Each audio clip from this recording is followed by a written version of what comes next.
All right, guys, welcome back. Episode 10, Unk's Corner. Have the opportunity to have a local guy in this time, Mr. James Agee, Outlaw MMA, Mr. Controversy.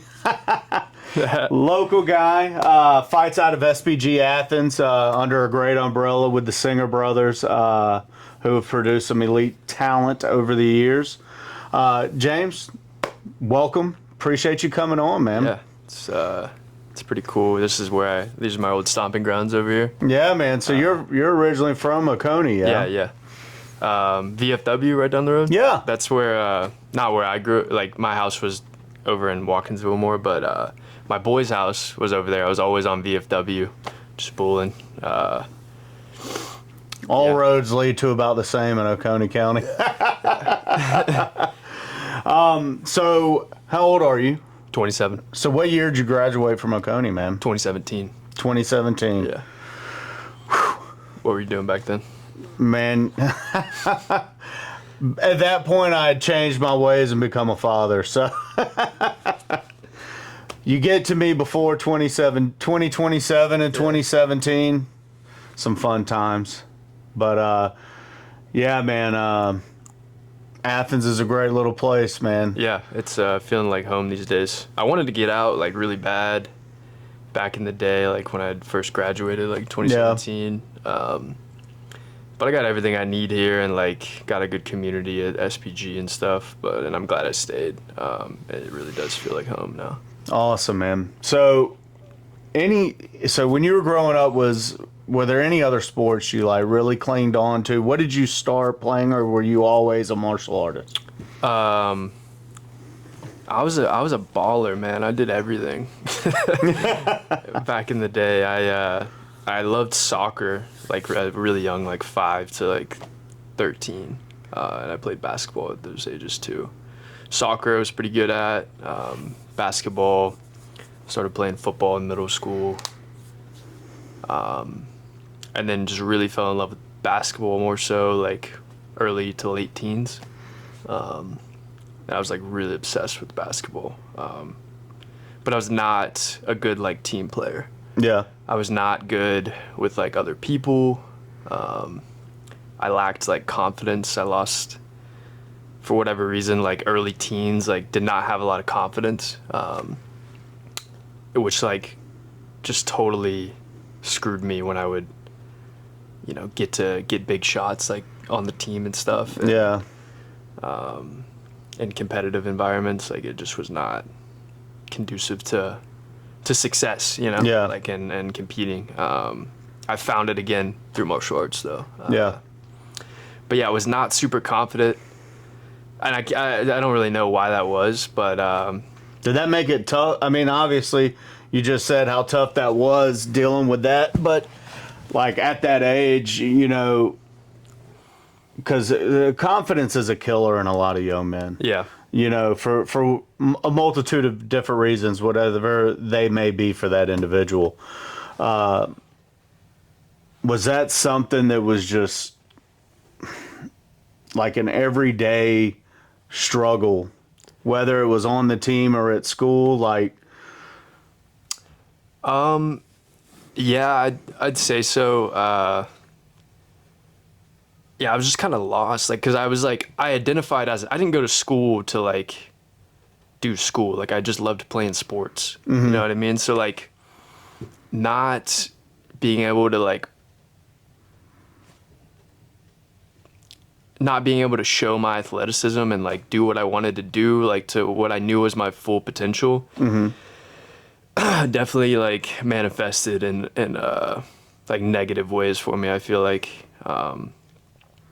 And yeah, I don't know why I wasn't like super confident in myself. I think it's just maybe normal teenage stuff. Yeah. But yeah, I just wasn't developed in that area. But I knew I was like so athletic growing up. Like all the coaches, like in non-competitive environments, like if we were just fucking around and like playing in like PE class in like high school and stuff, like my coaches would be like, you should try out for this team or that team, and then I would, and then it just wouldn't. Like I just didn't jive with my teammates well, and like was just like a bad kid. bad teammate, Yeah. and didn't really like believe in myself. From what it sounds to me, man, is maybe not so much a lack of confidence, but more passion. Yeah. Yeah. You know, because to go out and try for all these teams or whatever against kids that have been playing, let's say, Sport A for since they were younger, and here you are going, that's confidence in itself, right? Yeah. I think it was more passion because obviously you're very passionate about what you're doing now. Yeah. So when you got out of high school and wherever that road led you, obviously it wasn't team sports. Where did you find martial arts? Like, how did that journey become where you are now? Where did it begin? Well, I wrestled. I'd kind of like I had an opportunity on the basketball team that fell through, and that was kind of like, that was devastating. I was like, fuck, like. While you were still in school? Yeah.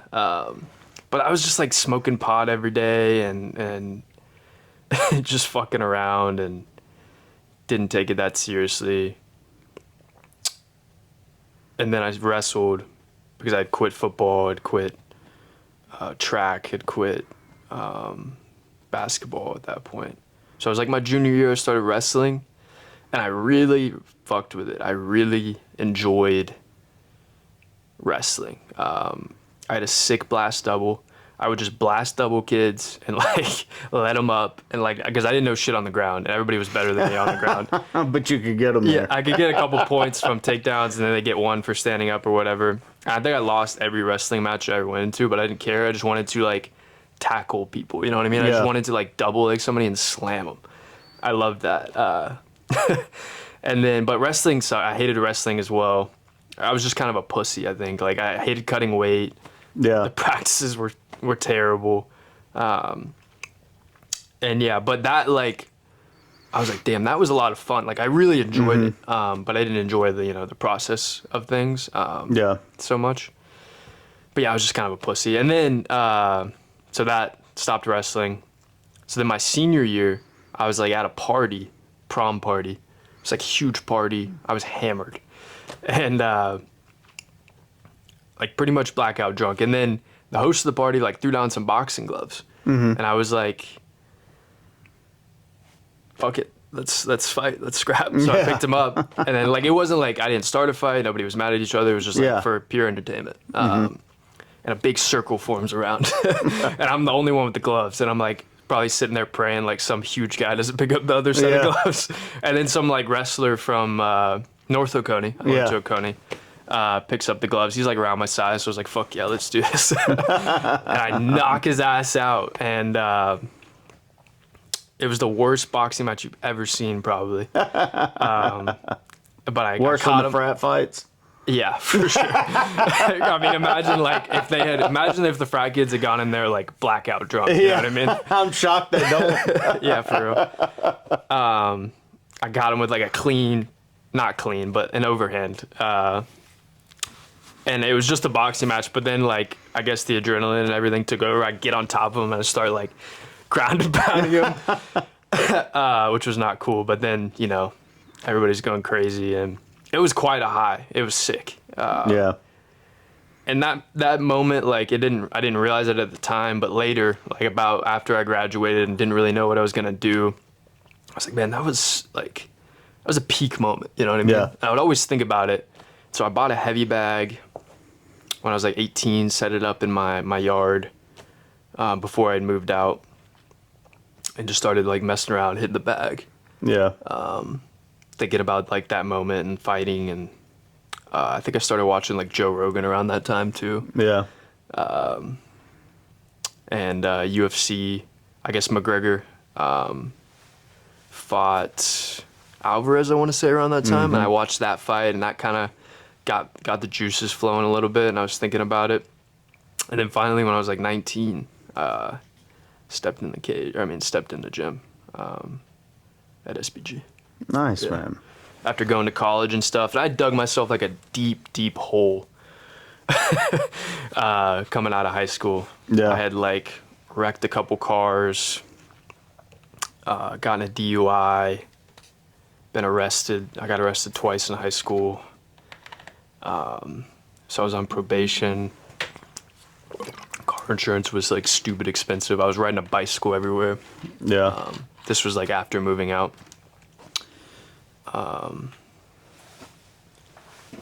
And yeah, I rode my bicycle to the gym and took the trial class. And I really liked it. Yeah. Nice, man. And I didn't know like I was gonna fight at that, or I was like I want to fight, but I didn't know like it was gonna take over. Like I was gonna become obsessed with it, and really, I didn't realize it was gonna like take over my life. It really has. Like I'm very obsessed with it. That's awesome, man. You just gave me like 5 other talking avenues to go down. Cool. I love it, man. Yeah, man, you know, I tell my kids school's not for everybody. You know, C's get degrees, get out and find something you're interested in. It doesn't, you know, so Oconee's not the easiest place to go to school. Yeah. It's still, I moved to Oconee in '94 from the east side of Athens. And you talk culture shock, Yeah. man. I went from being the only white kid to being one of too many. Yeah. And it's a tough climate in Oconee if you're different. You know, it's still very sure, yeah. old money. It's still very, you know, you have your cliques in the town and old name, and which is fine and great, but it can be tough in high school, man. Yeah. So, you know, I commend you, one, for taking ownership of your faults prior to, which I think have created kind of the human being you are right now. For sure. And who you're going to continue to trend towards as you get older. So with that said, man, at that younger age, you know, kind of spinning out and spiraling, you know, was SBG that kind of change in the wind for you as a sense when you found SBG? Because I mean, you're spiraling at a point and boom, you enter this phase called Straight Blessed Gym Athens. Like, has that kind of been like your saving grace, man, in a sense, right? Yeah, definitely. It was like, because I did go to college. I went to UNG, ended up transferring to UGA. But again, I hated it. I was just doing it because I almost just wanted to prove to myself that I was smart, I feel like, or that I could do school. Mm-hmm. God bless you. I never tried to prove that. I got my GED, dude. I was like, nope, kitchens is where I belong for 20 years of my life. So that's where I'm headed. So God bless you. I tried, and I did well. Like I got good grades. Yeah. But I hated it, and like I would ride. I had a crazy schedule, dude. I was riding my bicycle to UNG. I lived over by the UGA softball fields, so I was riding bicycle to UNG and then to work over at Taqueria Tsunami, and then to like the gym, like pretty much every day, like 30 to 50 miles a day on my bicycle, and then training at SBG for like 1 to 2 hours. Just like, I'm assuming you skipped all the cardio and warm-ups, given all the bike riding you were doing, dude. I probably smelled like shit. I was like, yeah. Definitely not rolling with James today. He rode the bike. Yeah, for sure. I'm sure people were saying that. But yeah, it was just like, I was so obsessed with it at that time. I still feel like I'm chasing that fire that I had back then. I still have it, but it's like much more calculated and smart. Yeah. Because I really ran myself into the ground those days. Yeah. I was like 135 probably. I mean, I looked like a cyclist. You know what I mean? Really skinny. I was like planning on fighting at 25. And yeah, I would just get there and like it just felt like an escape though. That was just my escape. It was like everything will be fine as long as I get to the gym at 5:30 before class. Yeah. You know what I mean? I would go to like Hendershots over there. Had like a nice couch, and I'd get a coffee and I'd like sleep. I'd drink the cup of coffee and I'd fall asleep like on the couch back there, and then I'd wake up and go to the gym, and yeah, that was like my checkpoint shout out Hendershots. Yeah. That's a special place to me. They let me sleep there. That's awesome, man. So you've wrestled for 2 years at this point. You get into SBG. How was that experience like? What was it like walking into a gym where, I mean, you're surrounded by, you've got your casuals, you know, your people that want to train to learn something new, learn how to defend themselves, learn or get in better shape, but then you got, you know, your A side, which is, you know, your killers that are there for the same common goal you're after and chasing now. Yeah. What was that feeling walking into that gym? It was definitely took a while for me to feel like comfortable, I guess. Still hadn't like gotten, you know, my confidence in myself, I feel like, through martial arts, but it was getting there, you know. It took a few years, but yeah, I didn't feel like I fit in with anyone there quite so much. I guess I still kind of felt like an outsider. Eventually, though, like I adopted like I'm a fighter. You know what I mean? So I fit in with them, and they do such a good job there of like kind of like the culture there is, you know, you train with everybody trains with everybody, and like so fighters train with, you know, dads, and I mean that's how it is probably a lot of places, and so eventually got pretty comfortable there with everybody. Awesome, man. What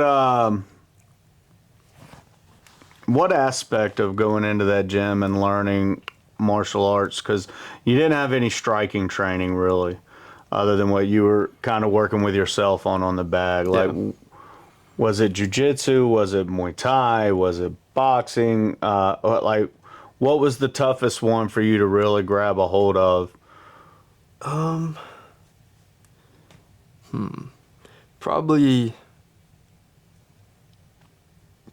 grappling. It's still like grappling is a lifelong journey. I feel like in so is striking, but like I feel like you can get good at striking if you like are confident and athletic, you know what I mean? Like, but grappling, there's just so many nuances and positions, and it just takes so much time to download that information. I feel like I picked up striking pretty naturally. Yeah. I'm a good mover.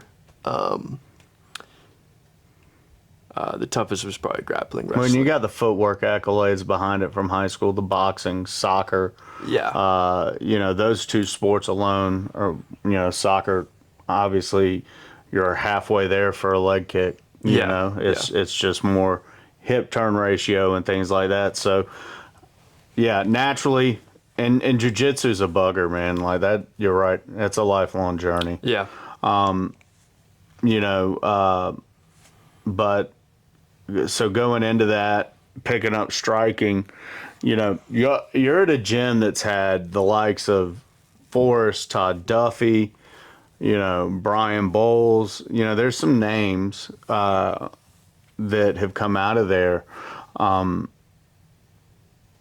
So the culture has to be elite, has to be outstanding. What's training? What's a week like for you as far as just your regular training, and then go into like your last week of camps? So like outside of camp, I'm gonna be, you know, mainly I might train twice a day. Definitely doing like cardio in the morning, just some sort of like lifting cardio, and then like train at night. And then in camp, you know, I'm doing. I feel like I don't take a whole lot of time off. I'm training every night, except for like Friday nights. There's not much of a difference in my training schedule, I feel like, between the two, other than just intensity and like volume is ramped up a little bit on the cardio, and the sparring rounds and stuff. But outside of camp, I'm like playing around a little bit more. I'm definitely like intentionally like sparring. intentionally like just trying to develop skills. Yeah. And then in camp, it's like performance. Although this camp, like I've been kind of like not so much focusing on my A game, still kind of trying to develop because I think I can get better in some areas. So I've been like training at a high intensity, sparring at a high intensity, kind of with my B game though, or C game. Gotcha. And that's been good. I think I've Tightening up the screws on some holes. Yeah, rather than just playing my A game and sparring the whole camp. Yeah. Awesome, man. So let's get into your career. You're a pro now. What's your pro record currently sitting at? 2-0. 2-0. All right. So coming up through the amateur rankings, I know you had some memorable moments. One of them, me and Oblas giggled about quite a bit, man. How's that journey been for you, man? Because, you know, I went to the Athens card, and that's what kind of ignited this fire for me to get back into coaching and doing this podcast, was being there and just seeing the energy back in Athens. Yeah. You know, dude, I think everybody there was 80% of the people were SPG Athens guys. And then one of the guys I bought a VIP table to represent was X3 and then became SPG. So unbeknownst to me, I was cheering for SPG all night as well, Marcel. Yeah. Man, what have those experiences been like? Because you've got some memorable ones, man. So your amateur, how many amateur fights did you have before you went pro? I had 6. All right. What was the toughest one you had? Probably the 421, the one where I sparked the joint afterwards. Yeah. That was tough because it was in the fifth round finish. Yeah. Who was it against? Jeremy Medina. Jeremy Medina. I don't think he's fought since then. But he was good. He was really tough. Yeah, I was, you know, going into the 5th round, I remember just being exhausted, totally exhausted. What had happened? Oh yeah, somebody got stabbed in the crowd. Are you serious? Yeah, in between the 1st and the 2nd round. So I had Jeremy in a crucifix, which like a crucifix is a very dominant position. And I held him there essentially for probably like 2/3 of the round.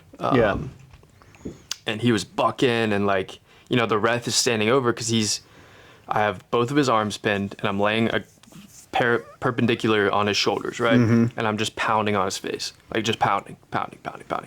And those are unanswered strikes, which by definition of the rules, like technically a ref could stop the fight, you know what I mean? Because he can't defend himself. So the ref would be like, very frequently, he was saying like, Blue, you gotta move, like you gotta do something. So he would buck and like, I know he was really tired. Like I know going into the 2nd round, he was gonna be really fucking tired. And I was like planning on coming out, like putting it on him. You know what I mean? Yeah. Finishing what you started. Yes. But then some dude like, sorry, I don't know if anybody got stabbed. I don't quite remember, but somebody pulled a knife on somebody. And then that guy got tased. But like I remember like there was like 10 seconds left in between rounds. Yeah. And I'm like looking over, I hear a commotion in the crowd, which is like I'm locked in, you know what I mean? Yeah. Like so for like it to get my attention from the crowd, like something crazy's going on. Yeah, something crazy's going on. And they like called like an intermission. So it was probably like 5 to 10 minutes in between the 1st and 2nd round. So you had time to recover. You had time to recover. Yeah. And I just remember being like, I lost control of my emotions a little bit in that moment. I was pissed. I was like, man, like this. Well, your adrenaline's going. You're locked in. You're like, this is the moment. Forget what's going on out there. Why do we have to stop? Yes. Yeah. I was very mad, and it took me a while to get back to baseline and kind of like recoup, get back to like that. It just totally took my attention away from the fight for like a round, I'd say. Because I was just pissed. And dude stole your moment, dude. Yeah, it was a good experience though, like going through that. Yeah. But yeah, he ended up, I think he won the 2nd and the 3rd. He dropped me pretty good in the third round, and then I came back, won the fourth. So it was probably like, it could have been 3-1, maybe 2-2 going in the fifth. I might have had the second. It was a close round. I knew like I had to win that round. I ended up getting the finish, and then the plan was, to smoke the joint. So I was really going for the finish when I like smelled it. You know what I mean? Yeah. I was like, fuck the decision. Like, I'm just gonna keep punching. I know I'm like my punches weren't doing anything probably. 'Cause my arms were so juiced up. But the ref stepped in and then started looking for my friend in the crowd. Like, where's the joint at? I could barely like climb on the cage. I was so tired. That's awesome. Yeah, that was a cool moment. That was That's sick. awesome, man. That was some dude actually last night did the same thing, but he pulled the joint out of his cup. I think he had it. Ooh, man. Talk about musty ass joint. But I respect it. He had the lighter in there too. I think. Crazy, dude. Crazy, right? But that's cool. That's a nice touch. Whoever you are, I'm not interviewing you or shaking your hand, bro. That's disgusting. Oh man, that's too funny. In the cup. Yeah, but I can respect it. Like, he didn't, totally bite my thing. He did his own thing. Yeah. Something I wouldn't do. I wouldn't personally do that. I just can't like imagine like. Bro, I'm not smoking a joint that's been wrapped around my nuts in the middle of a fight, dude. Yeah.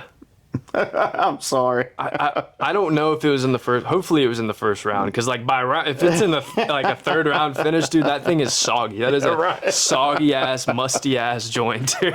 Oh, yeah, man. it probably wouldn't even light. It must have been in the first round because that shit wouldn't have lit. That's too funny, man. Right? Oh man. That's all he was thinking is I got to end this one quick. Yeah, for real. It couldn't have been comfortable either. The lighters, no, right, dude?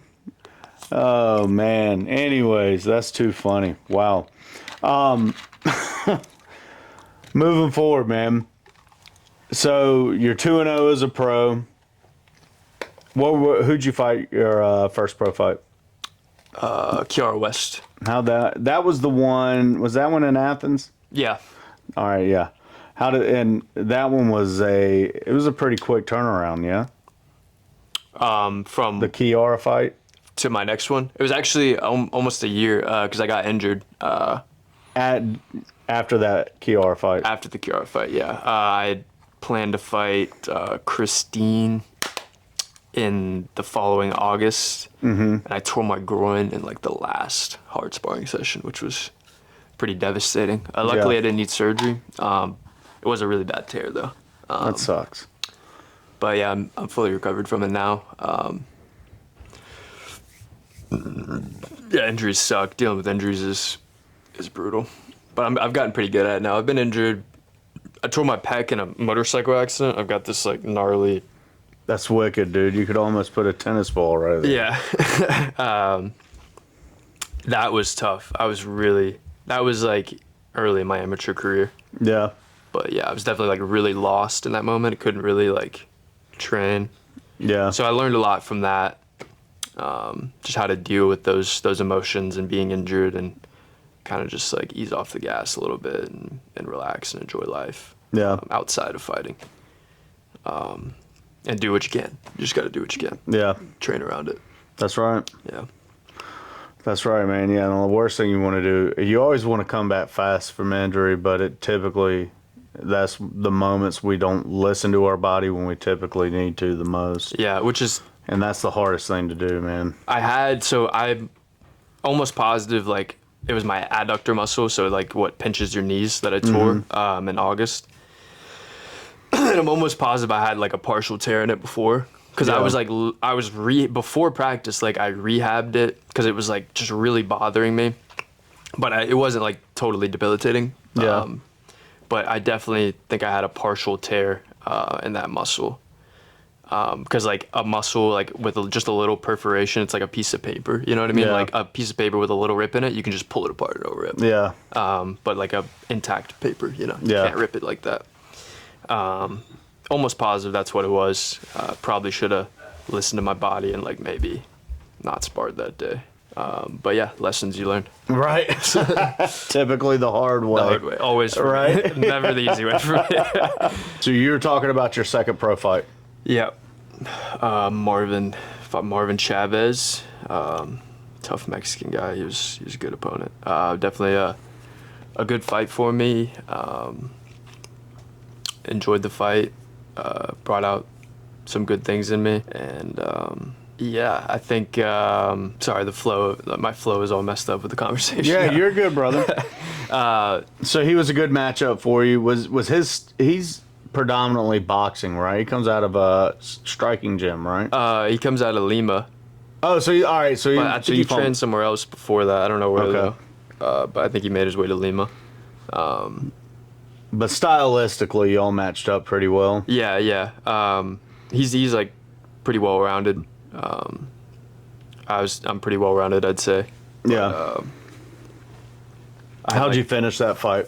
It was a decision. Decision? Yeah, unanimous. I was really trying to like draw out some counters from him, and I made him pay in the first round for like throwing like a wild overhand, and then he just like didn't really throw that crazy. He didn't throw anything like chasing me after that so much. He was a quick learner. Yeah, he didn't like what happened.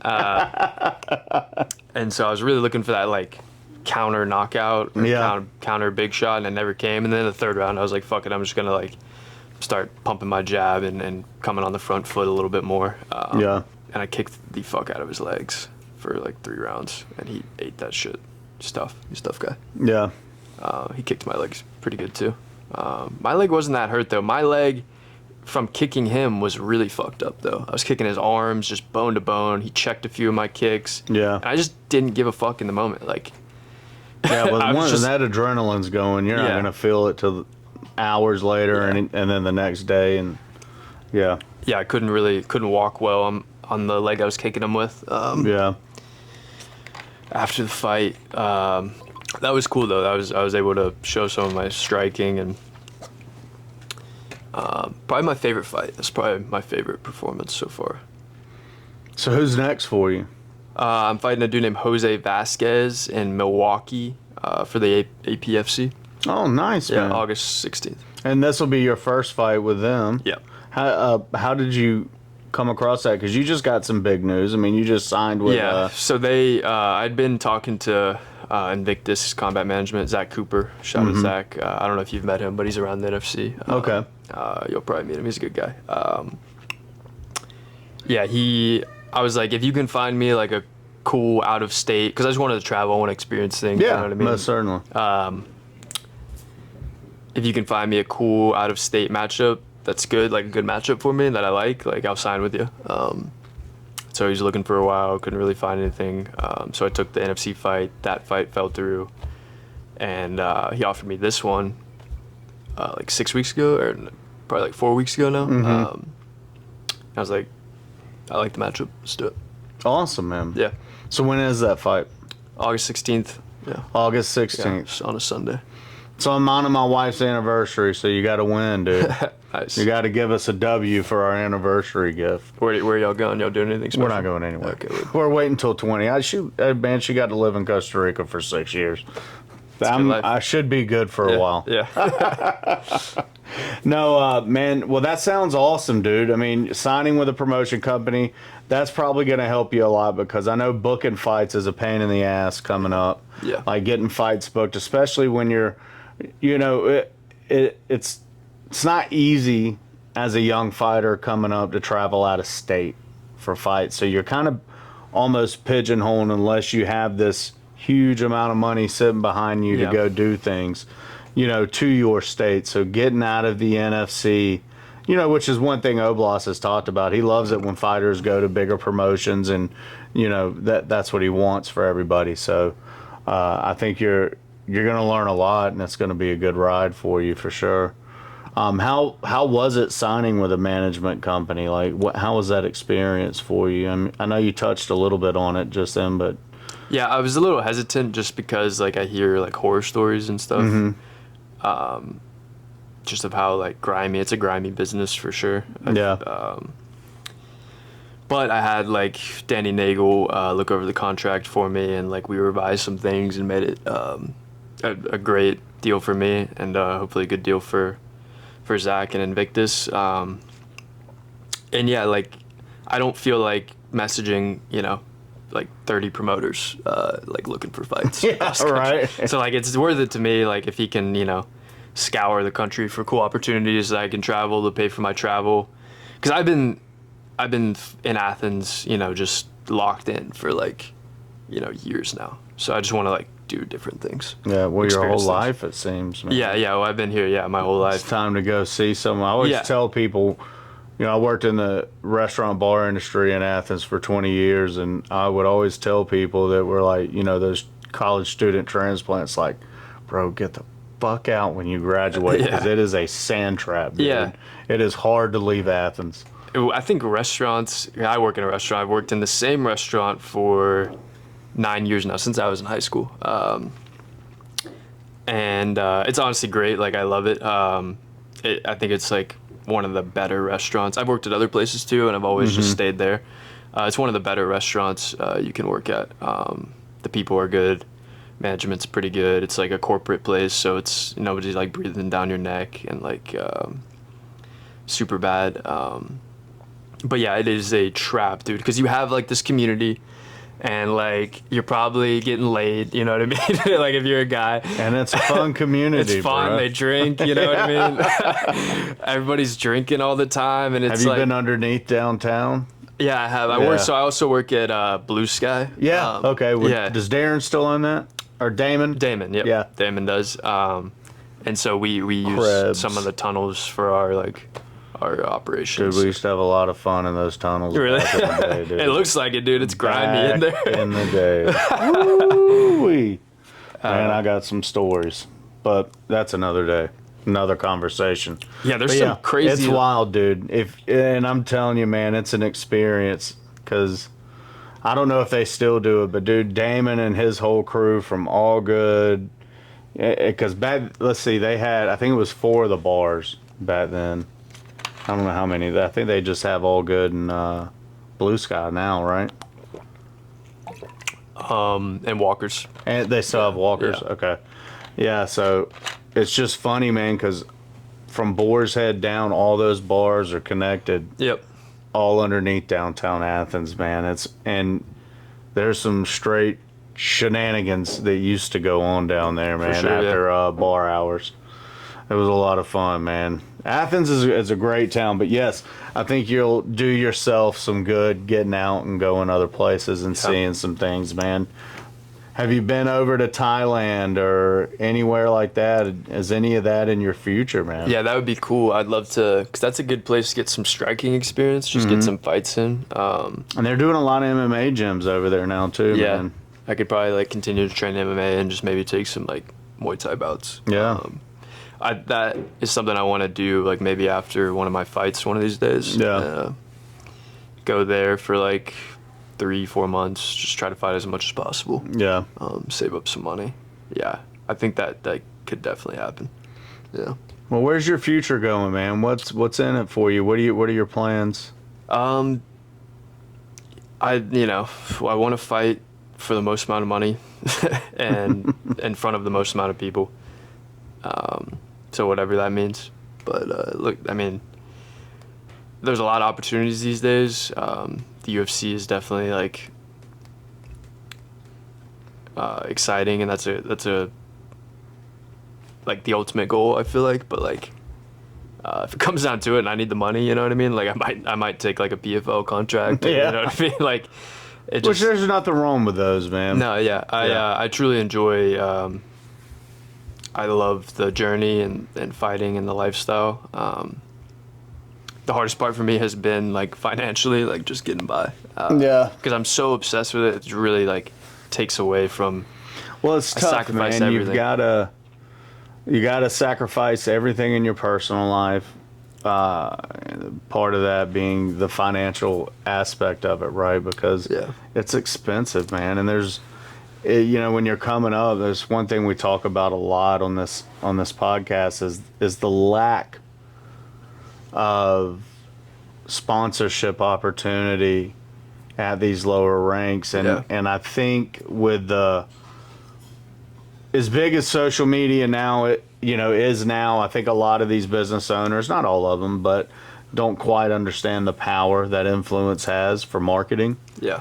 And hopefully that mentality will change. I know some businesses, I know Nagel's huge about trying to sponsor and help people out, but I feel like so many more of these businesses need to get back to that, because I mean, what other way are you going to be able to hit almost 10,000 people in a week off of one fighter's followings? Yeah. You can't get those numbers off Google ads or the newspaper or billboards, I mean, all that stuff's kind of going away. Yeah. So I know that's tough, man, and something all of y'all struggle with to get by. For sure, yeah. I'm not like, I'm sure my experience isn't, any different from a lot of guys. Yeah. It's a burden, but one y'all are all willing to accept and carry, because you want the same goal. Yeah, which is crazy. Like, it's crazy, like, what fighting is. Like, it's almost like a vice. Like, I look at it as a vice, because, like, I feel like other parts of my life truly suffer. Like, personal relationships, like, I can't seem to hold a fucking girl, like, a relationship with it, you know what I mean? Like, I'm just so locked in, like, I don't probably talk to my family as much as I should. My financial situation is terrible. I don't have a car. I risk my life on my motorcycle every day to, get to training so I can train as much as possible and, like, be as stress-free as possible, financially. And so it's, like, definitely, like, a vice in a way, but, like, it's worth it. It's all worth it. Well, dude, as hard as you're working to get what you want, it should pay off. Yeah, I recently have, like, we started talking about confidence and stuff. Recently, I feel like my confidence has really leveled up, and I'm ready to, like, take that next step, and I think it's just all going to pay off very soon. Yeah. Awesome. Well, brother, I hope it does for you, man, because it's a tough road, and you're definitely on the way up. As far as, like, who do you want to see next, whether it's, like, what would be a dream fight for you? And it doesn't have to be anybody local, like, just in general. Like, if you could have a dream matchup, who would you want to fight? That's funny. I don't really think about it that way usually. Mm-hmm. There's nobody really on my mind when you say that. Just whomever. Yeah, I would love to fight in Japan, like Ryzen. Yeah. I need to, like, start posting in Japanese or something, maybe get their attention, because, like, Ryzen's a cool promotion. Mm-hmm. I love, like, old school. I was watching Dream and Pride and stuff. I love the old school Japanese promotions. I was watching those last night. The tournament where they had, like, Minimal Man, whatever the hell his name is, where he's fighting, like, a 400-pound guy and he's, like, 180. Yeah, that culture and, like, era, like, late 2000s Japan fighting, for some reason, really resonates with me. So, like, going to Japan and fighting would be sick. Maybe that's where you need to go, man. Take you a trip to Japan. Yeah. I don't know what they pay. I'm sure it's decent. And yeah, I get to be in Japan. So if they pay for my flight, like, I'd fight for shekels. Shekels. Dude, it would not take much if they pay for my flight and give me a little hotel room. There you go. That's awesome, man. No, yeah, Japan would be a lot of fun. And you know what? You'd be able to find you a girl over there. Maybe. They're apparently they're trained to just, I don't know, man, but, like, those women are behind their men 110-fold. So. Well, that's Thailand. We're talking about Japan. Yeah, I don't know. I've never heard stories, but it's apparently the cleanest country in the world, too. Yeah, I have heard that.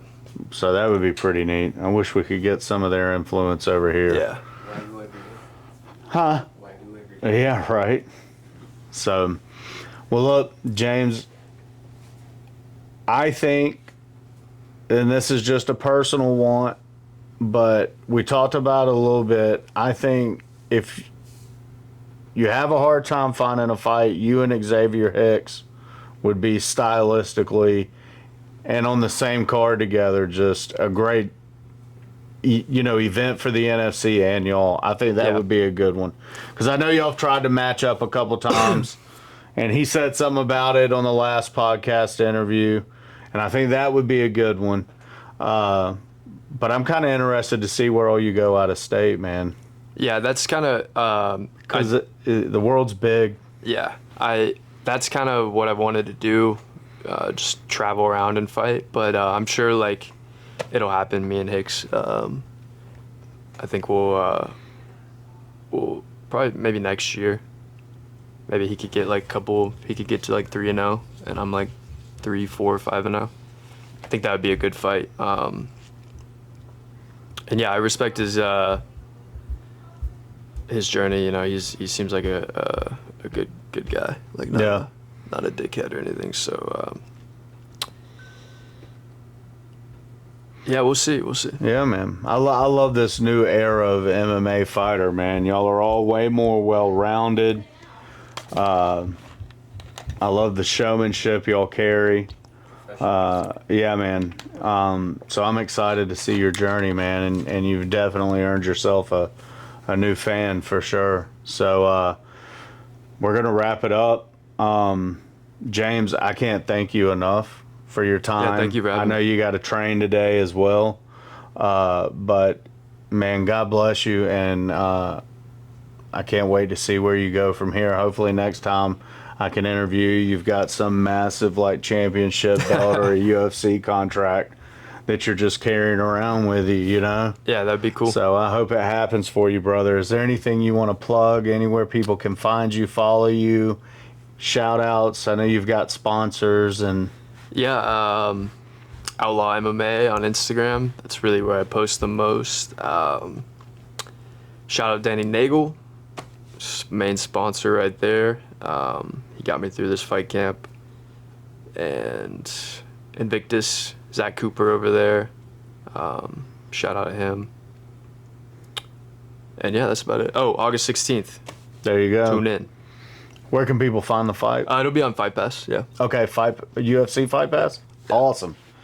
August 16th, UFC Fight Pass. Your boy James, do you go by James Outlaw Agee? Yeah. James Outlaw Agee will be fighting. Remember, go on to www.w.gg. Jitterless pre-workout. Caffeine substitute is coffee extract derived from the fruit itself. Type in Unc's Corner for your promo code. Want to say thank you, God bless, and pura vida.